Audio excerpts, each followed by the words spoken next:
Hello hi, मी कल्पना तिडके. कल्पना तिडके या रेसिपीमध्ये मी आपलं स्वागत करत आहे.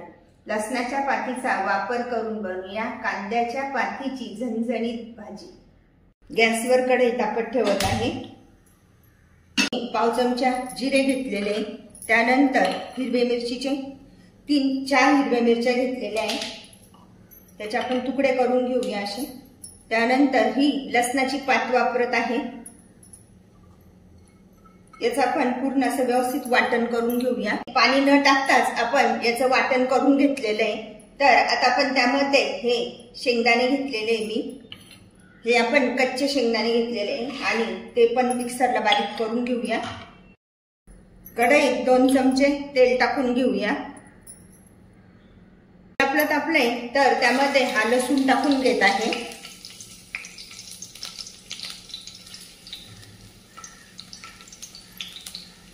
लसूण चांगला परतून घ्यायचा.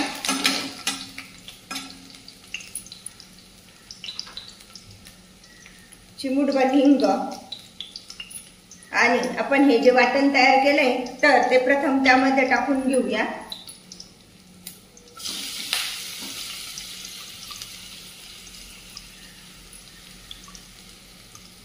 आता बाजारामध्ये नवीन असा लसूण यायला लागलेला आहे आणि त्या पातीचा वापर करूनच आपण आज ही भाजी बनवत आहोत.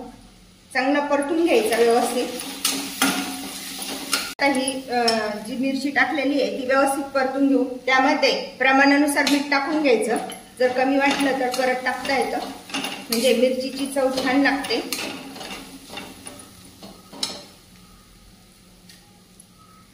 आता आपले शेंगदाणे आणि ते छान असे परतले गेले तर त्यामध्ये ही स्वच्छ धुवून बारीक चिरून घेतलेली कांद्याची पाते ही टाकून घेत आहे.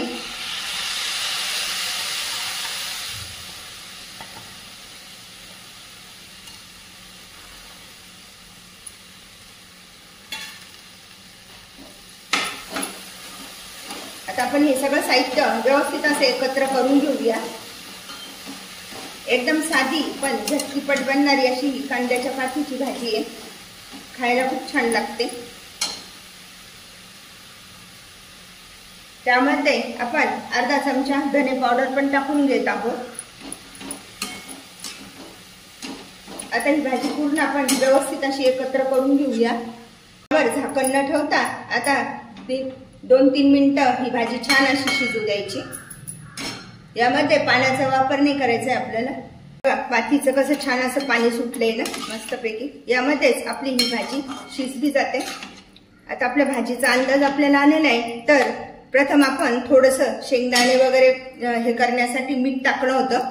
तर आता भाजीच्या प्रमाणानुसार थोडंसं आपण मीठ टाकून घेऊया. मीठ नेहमी थोडंसं नंतर टाकायचं, म्हणजे भाजीची चव आणि मीठ जास्त होत नाही. अशाच पद्धतीची ही लपलपीत, जास्त कोरडी पण भाजी नाही बनवायची, जास्त सुकी भाजी नाही बनवायची आहे. अशा पद्धतीने अशी लपलपीत भाजी मस्तपैकी भाकरीबरोबर पोळीबरोबर आपण खाऊ शकतो.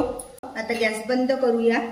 लसणाच्या पातीचा वापर करून बनवा झणझणीत कांद्याच्या पातीची भाजी. अशा प्रकारची भाजी तुम्ही पण बनवा आणि मला मात्र कळवा कशी झाली येते. लाईक अँड सबस्क्राईब करायला विसरू नका.